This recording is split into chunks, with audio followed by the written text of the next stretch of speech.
안녕하세요. 제자훈련 30번째 시간입니다. 오늘은 교회 생활에 대한 얘기를 해보도록 하죠. 실제로 우리가 교회를 다니면서 정말 하나님을 기쁘시게 하고 있는가, 아니면 우리 시간을 유용하게 보내고 있는가 하는 생각을 갖게 됩니다. 이런 이야기가 있습니다. 필라델피아의 어떤 조그만 마을에 교회당이 있는데 거기 다니는 한 소년이 있었습니다. 집이 가난해가지고 학교를 다니지 못했고 직장에서 돈을 벌어야만 했어요. 그 소년이 나이가 13살 때였는데 다니는 직장이 어디냐면 벽돌 공장이었습니다. 몸으로 하는 일이죠. 이 친구는 교회를 열심히 다녔습니다. 시간 빼먹지 않고 예배에 참석하고 또 하나님을 사랑하고요. 그런데 한 번은 보니까 비가 왔는데, 비가 부슬부슬 왔는데 땅이 질척거립니다. 그랬더니 예배 때 사람들이 줄어드는 거예요. 그러니까 비가 안 오면 가득 차는 예배당이 비가 오면은 사람들이 안 온다는 것이죠. 왜냐면 땅이 질척거리니까. 이 어린 소년의 마음에 그게 좀 가슴 아팠습니다. 어떻게 하면 성도들이 다 오게 될까 생각하는데 자기가 벽돌 공장 다니잖아요. 그럼 블록 벽돌을 만들어서 길을 포장하자 한 생각을 가졌습니다. 당장 실천했습니다. 이 소년이 당시에는 하루 일당이 7센트였다고 그래요. 그랬는데 점심값을 제하고 나면 벽돌 한 장을 살 수 있는 돈이었답니다. 그래서 이제 결심한 그날 벽돌 한 장 샀어요. 그리고 들고 교회로 갑니다. 어떨까요? 저녁에 노을이 진 이런 교회당 모습 보면서 벽돌 하나를 갖다 놓을 때 그 소년의 마음속에 큰 기쁨이 있었습니다. 내가 이렇게 벽돌을 하면, 이렇게 쌓아놓으면 그러면 사람들이 교회를 잘 다닐 수 있겠지. 참 좋다. 해서 비록 힘들긴 했지만 꿈을 가졌습니다. 계산을 해보니까 그 길을 다 까는데 365 곱하기 2년이 걸리는 그런 거리였어요. 둘째 날도 벽돌을 사가지고 갑니다. 그리고 깝니다. 하나니까 간단한 거죠. 셋째 날도 그렇게 했습니다. 넷째 날도 그렇게 했습니다. 이렇게 하기를 열흘을 했습니다. 그런데 벽돌을 다 깔게 됐어요. 이유는 어른들이 가만히 봤더니 이상하거든요. 어린 꼬마가 벽돌을 자기가 돈 사다가 이렇게 까는 걸 보고 마음에 도전을 받은 거죠. 그래서 너도 나도 헌금을 해가지고 벽돌을 쫙 깔았다 하는 얘기입니다. 이 소년이 조금 나이가 들어서 23살이 되었을 때는 조그만 가게를 했습니다. 그러면서 어떻게 하면 하나님 원하시는 좋은 신앙이 있는 장사꾼이 될까 생각했습니다. 그래서 내건 캐치프레이즈가 있습니다. 이게 뭐냐면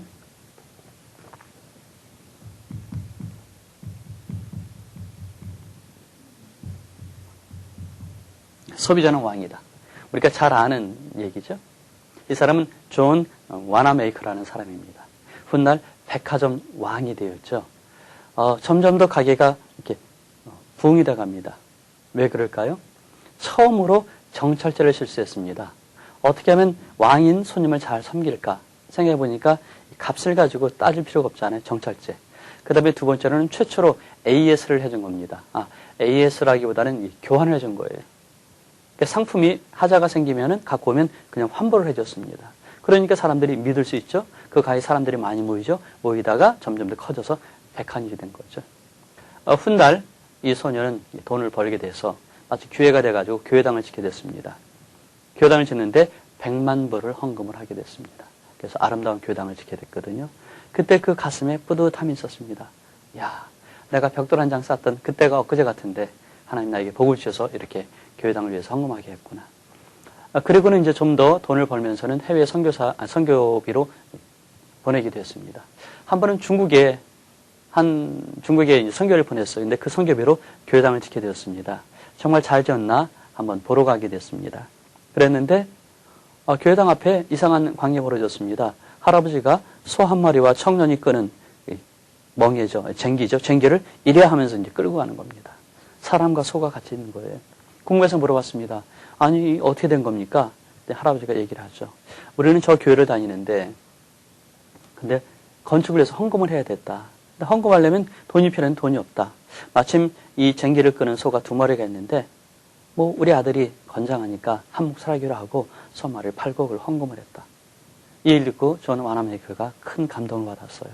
그래서 나도 주님 앞에서 이렇게 멍에를 메고 쟁기를 지듯이 내가 주님을 섬겨야 되겠구나 하는 생각을 가졌다고 얘기합니다. 존 와나메이커는 백화점 왕으로서 나중에 최신부 장관이 됐습니다. 근데 장관을 하는 동안에도 그는 유년주일학교 교사일을 끝까지 했다고 하는 얘기가 있습니다. 전 완암의 교회에게 교회는 어떤 모습이었을까요?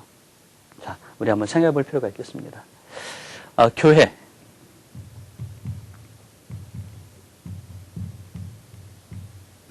교회는 우리에게 어떤 의미로 다가옵니까?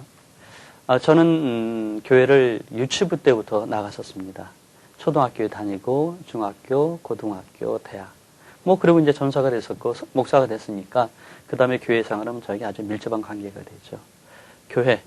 교회는 어떤 모습이죠? 미국의 아이오와주의 키오쿡이라는 침례교회에 한 할머니가 계셨습니다. 1888년부터 88년간 교회에 출석했는데 한번 계산해 봤나 봐요. 그 할머니는 성탄절이나 부활절 예배에 한 번도 빠진 적이 없었답니다. 그러다 보니까 이제 목사님들이 왔다가 가시고 봉사하시는데 15분한테 8,000번의 설교를 들었답니다. 그 다음에 기도회에는 참석을 했을 때 4,000번을 했다고 그래요. 그 다음에 침상에서 드린 기도, 이것은 29,000번이었답니다. 그리고 교회 학교에서는 50년 동안 봉사를 했다고 해요. 그래서 그 할머니에게 배운 많은 학생들이 목사들이 되었다고 얘기합니다. 어떨까요? 만약에 이분에게 교회가 없었다면 그러면 그 삶은 어땠을까요? 우리가 교회 다니면서 빛과 소금이 되기도 하고 일꾼이 되기도 하고 많은 것들을 우리가 얘기하며 누릴 수 있는데 그게 다 교회 때문이죠. 교회가 없다면 우리의 삶은 없는 것입니다. 우리의 보람되고 가치 있는 삶은 없는 것이죠. 교회는 참 중요한 것이고 거기에서 우리는 마음을 다하여 신앙생활하는 겁니다. 교회는 그래서 어머니라는 표현을 쓰기도 하죠. 자, 한번 보겠습니다. 성경은 교회를 뭐라고 얘기하느냐 하면은 고린도전서 12장에 보면 그리스도의 몸이라고 얘기합니다. 그리스도의 몸. 그렇죠? 너는 그리스도의 몸이요 지체의 각 부분이라. 그 다음에 또 하나 있습니다. 베드로전서 2장 5절에 보면 성령의 전이라고 얘기합니다. 성령의 전. 네, 그리스도의 몸, 성령의 전. 그 다음에 디모데전서 3장 15절에 보면은 만일 내가 지체하면 너를 하나님의 입에서 어떻게 행해야 할 것을 알게 하리니 이 집은 살아계신 하나님의 교회요 진리의 기둥과 터니라. 진리의 기둥.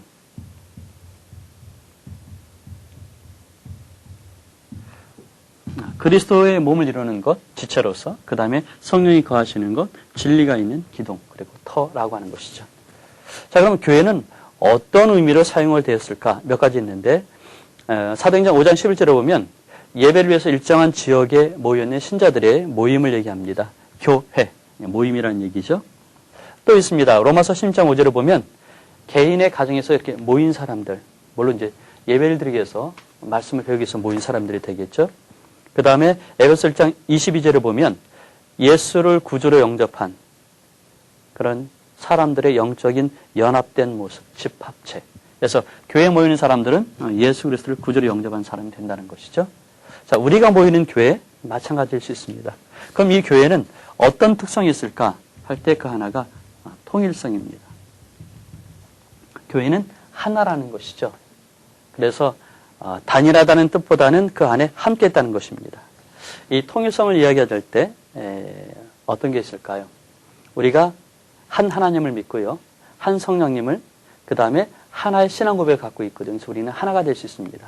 남자, 여자, 나이 많은 사람, 나이 적은 사람, 빈부, 귀천이 있긴 하지만 그걸 다 묶어주는 것은 재산이 아니고 지식이 아니고 외모가 아니고 신앙이라는 것이죠.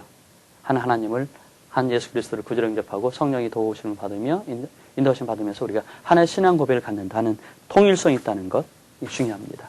그러니까 한 교회 다니면서 저 사람 나랑 틀리다. 이거 곤란하죠. 틀렸다는 것은 아니다는 그런 뜻이잖아요. 하지만 다르다. 다르긴 해도 우리는 하나다 하는 생각을 갖는 게 중요하죠.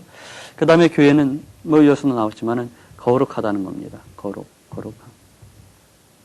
교회는 어떻게 거룩하냐 하면 이 교회라는 것이 에클레시아 그러는데 이렇게 말할 수 있는데 에크하고 칼레오라는 말이 함께 있는 거거든요. 그래서 밖으로 불려졌다. 세상에서 밖으로 불려진 거죠. 하나님의 나라로. 이렇게 밖으로 불려진 것, 구분된 것, 분리된 것, 이건 이제 거룩이라고 그러거든요. 그래서 교회는 거룩한 단체일 수밖에 없습니다. 왜? 행동이 거룩해서가 아니고 하나님에 의해서 따로 분리됐기 때문에 거룩하다는 것이죠.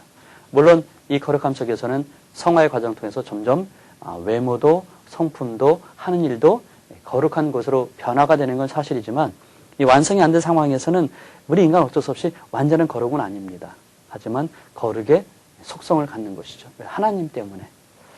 그 다음에 세 번째로는 보편성이라고 얘기합니다. 보편성. 이건 이제 우주적이다 그런 얘기를 하는데 교회는 하나라는 것이죠. 예를 들어서 서울에 있는 교회와 부산에 있는 교회 같은 교회 하나라는 겁니다. 보편적인 것은 우주적이라는 것은 우주에 있는 모든 교회가 다 하나다. 과거도 오늘도 그리고 그러니까 시대 구분 없이 그다음에 거리의 구분 없이 다 하나다 하는 것입니다. 그래서 우린 그러잖아요. 해외 나가도 예수 믿는 사람 만나면 반갑습니다. 신앙이 같기 때문에 그때 느끼는 느낌이 있죠. 바꿔 말하면 마게도니도 그랬습니다. 예루살렘에 흉년이 들었다. 그랬더니 마게도에 있는 성도들이 헌금을 해가지고 도와줬거든요. 우리 형제니까. 네, 이런 마음을 가지고 우리가 신앙생활 또는 해외 선교에 임할 수 있다고 하는 것이죠. 자, 우리가 생각해야 될 또 중요한 게 있습니다. 그럼 이런 교회는 어떤 일을 하기 위해서 하나님이 따로 부르셨는가 하는 것이죠. 그래서 교회의 사명을 우리가 생각해 볼 수 있습니다. 교회의 사명. 그래서 네 가지를 얘기하는데 그 중에 하나가 캐리그마 해가지고 복음 전파. 이게 초대교회에 가지고 있는 아주 중요한 특성입니다. 그 다음에 두 번째로는 디다케 해서 공부를 하는 것이죠. 이것은 뭐랄까 교육. 그 다음에 세 번째는 코이노니아에서 교제. 그리고 네 번째로는 디아코니아에서 봉사. 그러니까 교회는 이 네 가지를 할 수 있어야 되는 것입니다. 바꿔 말하면 나도 그래야 된다는 거죠. 그래서 나도 복음 전파하는 전도자의 역할을 해야 됩니다. 전도자. 그 다음에 나는 교회에서 열심히 배워야 됩니다. 그런 다음에 교사가 돼야 한다는 것이죠. 그 다음에 성도가 모이는 이 모임에 대해서 교제에 대해서 우리가 관심을 갖습니다. 신앙은 홀로 하는 게 아니라 함께 신앙생활하는 거죠. 그래서 서로 돌아보아 사랑과 선행을 격려한다. 사랑하는 건 힘들어요. 선행을 하는 게 힘든데 혼자는 안 되지만 같이 있으면 3명이 있으면 4명이 있으면 더 힘이 되죠. 삼겹줄 신앙 뭐 그렇게 표현할 수도 있겠습니다. 하지만 또 한 가지는 우리가 그리스도 안에서 성숙한 분량, 그리스도의 장사 분량까지 성숙하게 되면 하는 일은 봉사하는 거죠. 하나님의 대리자로서 사회에 나가서 섬길 수 있는 것, 그 일을 하는 것인데 우리도 이러한 노력들을 할 수 있어야 되죠. 근데 여기 하나 더 넣을 수 있다면 예배라는 게 있을 것 같아요. 예배. 그래서 우리 학생들의 입장에서는 교육을 따로 뗐으면 좋겠습니다. 복음 전파를 위해서 배우는 것, 교제를 위해서 배우는 것, 봉사를 위해서 배우는 것, 예배를 위해서 배우는 것. 잘 배워서 예배를 잘 드린다. 그 다음에 복음을 전파한다. 함께 교제를 나눈다. 함께 봉사한다 하는 것이죠. 이런 것들을 위해서 우리가 개인적으로 노력을 해야 할 필요가 있습니다. 우리 제자훈련의 중요한 핵심이 뭡니까? 기본적인 신앙생활의 확장을 위해서 우리가 노력하는 게 뭐죠? 우리 이 다리와 그림이 있었죠?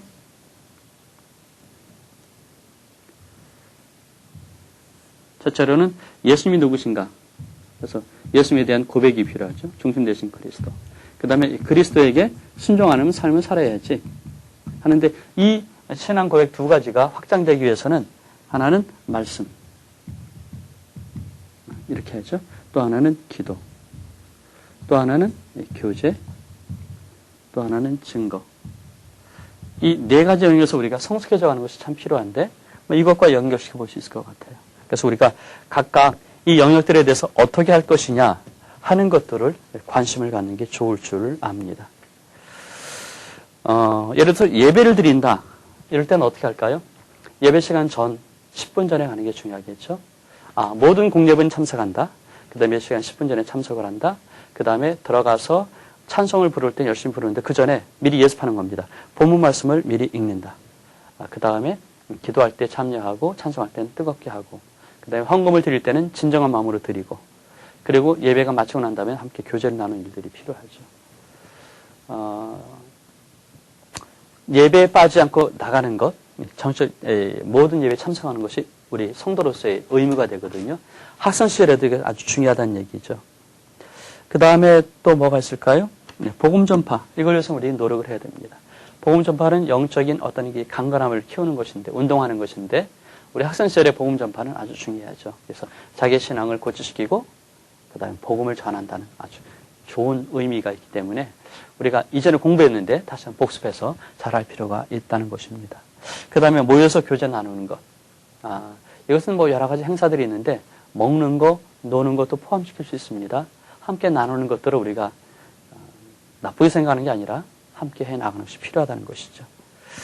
그 다음에 봉사하는 것. 그래서 시간을 내어서 봉사할 수 있어야 되는데 우리 중고등부가 우리 교회 학교가 커리큘럼 속에 봉사에 대한 그런 기회를 많이 만들어야 됩니다.